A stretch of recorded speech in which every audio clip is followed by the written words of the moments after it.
Assalamualaikum warahmatullahi wabarakatuh. Kembali lagi di channel Nasihat Kehidupan Misteri. Pada video kali ini saya akan membahas tentang keunikan yang hanya dimiliki oleh suku Jawa. Semua suku di Nusantara yang jumlahnya begitu banyak dan beragam, memang masing-masing memiliki keunikan dan kekhasannya, tradisi, budaya, dan karakter yang ada di setiap suku di Nusantara itulah yang menciptakan dan membentuk keunikan dan kekhasan dari suku-suku yang ada. Dari keunikan dan kekhasannya itulah yang kemudian bisa kita lihat dan kita tahu kenapa suku Jawa berbeda dengan suku-suku lainnya yang ada di Nusantara ini. Keunikan dan kekhasannya itu pula yang kemudian membentuk warna-warni suku-suku yang ada di Nusantara. Di sini kita bisa lihat sebagai contoh di mana orang Jawa atau suku Jawa memiliki banyak keunikan yang membuat mereka bisa diterima di setiap tempat yang mereka diami. Dan berikut adalah keunikan-keunikannya.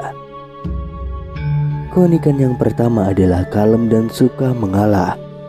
Sebagaimana dengan orang Batak yang memiliki suara khas yaitu keras, atau orang Timur yang bernada tinggi, orang Jawa juga memiliki kekhasan dalam berbicara, lemah dan lembut atau santun. Sifat inilah yang membuat orang Jawa banyak diterima di masyarakat luas.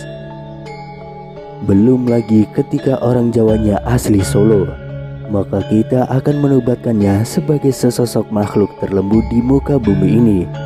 Apalagi perempuan Solo yang terkenal sangat sopan dan lembut gemulai. Selain itu, dengan tingkat kesabaran yang hebat, membuat mereka bisa sukses di setiap tempat di mana mereka berada. Kesuksesan itu juga disebabkan oleh sikap mereka yang mudah diterima orang itu. Dengan bahasa yang lembut, mereka mudah diterima. Soal bahasa ini, dalam pandangan Profesor Noam Chomsky, dikatakan bahwa bahasa bukan dihasilkan dari interaksi sosial, akan tetapi sudah melekat di dalam genetik manusia. Bahasa bukan diketahui karena proses pembelajaran, akan tetapi sudah ada dalam struktur biologis manusia. Hal ini bertolak belakang dengan pandangan umum yang dipegang oleh para filsuf sebelumnya, yang memandang bahwa bahasa itu adalah tabula rasa, yakni sesuatu yang dipahami melalui proses pembelajaran. Keunikan yang selanjutnya yaitu ahli dalam membaur. Ketika orang Jawa memasuki lingkungan baru, sebisa mungkin ia akan menyesuaikan diri dengan lingkungan barunya. Sepertinya mereka memiliki keahlian dalam bersosialisasi dengan lingkungan baru. Mungkin ada sebagian kita menganggapnya lain, dan tidak jarang juga membuat sebagian yang lain jengkel. Tapi itulah mereka. Dengan begitu mereka akan membaur dengan cepat dan pada akhirnya diterima di dalam masyarakat. Keunikan yang selanjutnya yaitu super pemalu dan rajanya sungkan.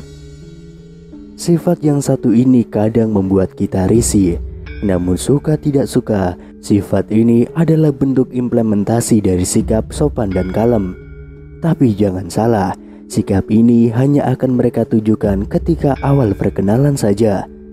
Ketika sudah akrab, maka mereka sama dengan teman-teman yang lain. Namun tidak jarang juga ada yang konsisten dengan sikap mereka yang satu ini. Keunikan yang selanjutnya yaitu orang Jawa akan kesulitan dalam menghilangkan sifat medoknya. Bukan karena mereka sudah terlalu lama terbiasa dengan proses bermedok ria itu, namun struktur rongga mulut, kerongkongan, dan peta pembentukan kata dan kalimat dalam kepala memiliki kecenderungan kuat untuk menghasilkan karakter medok. Hal ini sulit dihilangkan karena merupakan bawaan genetik. Hal yang sama bisa dijumpai pada bangsa India, di mana kalau berbicara selalu menggeleng-gelengkan kepala dan mengulurkan telapak tangan. Dan semua kebiasaan ini sudah dimulai sejak kanak-kanak. Keunikan yang selanjutnya, orang Jawa jago bercerita. Hal berikutnya yang menjadi ciri khas orang Jawa adalah tabiat suka ngomong yang tidak ada duanya.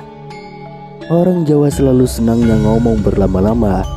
Jika bangsa Jepang kerja dalam sehari 12 jam, maka hal yang sebaliknya bisa terjadi pada orang Jawa.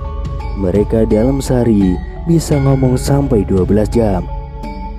Jadi jangan heran kalau Soekarno itu bisa berpidato berlama-lama, karena tabiat suka ngomongnya ini diwariskan dari jalur ayahnya. Soekarno sudah dikasih ngomong 2 jam, malah minta tambah. Begitu juga dengan Bung Tomo dan tokoh-tokoh Jawa yang lainnya yang sukanya ngomong dan ngomong. Bandingkan dengan Raja Charles VI dari Inggris yang bahkan untuk ngomong satu kalimat saja sampai harus berkonsultasi ke dokter. Hitler saja yang terkenal ganas dan buas itu ngomong paling lama cuma 15 menit kalau berpidato.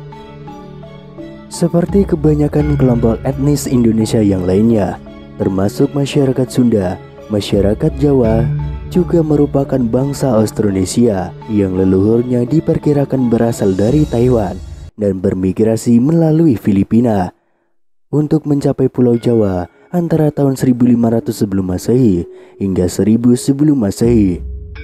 Namun menurut studi genetik yang terbaru, masyarakat Jawa bersama dengan masyarakat Sunda dan Bali memiliki rasio pada genetik yang hampir sama dengan antar genetik bangsa Austronesia atau Austroasiatik. Suku Jawa sendiri juga mempunyai beragam budaya. Budaya Jawa adalah budaya yang berasal dari Jawa dan dianut oleh masyarakat Jawa, khususnya di Jawa Tengah, daerah istimewa Yogyakarta, dan Jawa Timur. Budaya Jawa mengutamakan keseimbangan, keselarasan, dan keserasian dalam kehidupan sehari-hari. Budaya Jawa menjunjung tinggi kesopanan dan kesederhanaan. Budaya Jawa selain terdapat di Jawa Tengah, DIY, dan Jawa Timur, juga terdapat di daerah perantauan orang Jawa, yaitu di Jakarta, Sumatera, bahkan di Suriname. Bahkan budaya Jawa termasuk salah satu budaya Indonesia yang paling diminati di luar negeri. Beberapa budaya Jawa yang diminati di luar negeri adalah wayang kulit, keris, batik, dan gamelan. Bahkan sastra Jawa Nagara Kertagama menjadi satu-satunya karya sastra Indonesia yang diakui UNESCO sebagai memori dunia. Menurut Guru Besar Arkeologi Asia Tenggara, Universitas Nasional Singapura, John N. Miksik, jangkauan kekuasaan Majapahit meliputi Sumatera dan Singapura, bahkan Thailand, yang dibuktikan dengan pengaruh kebudayaan, corak bangunan, candi, patung, dan juga seninya.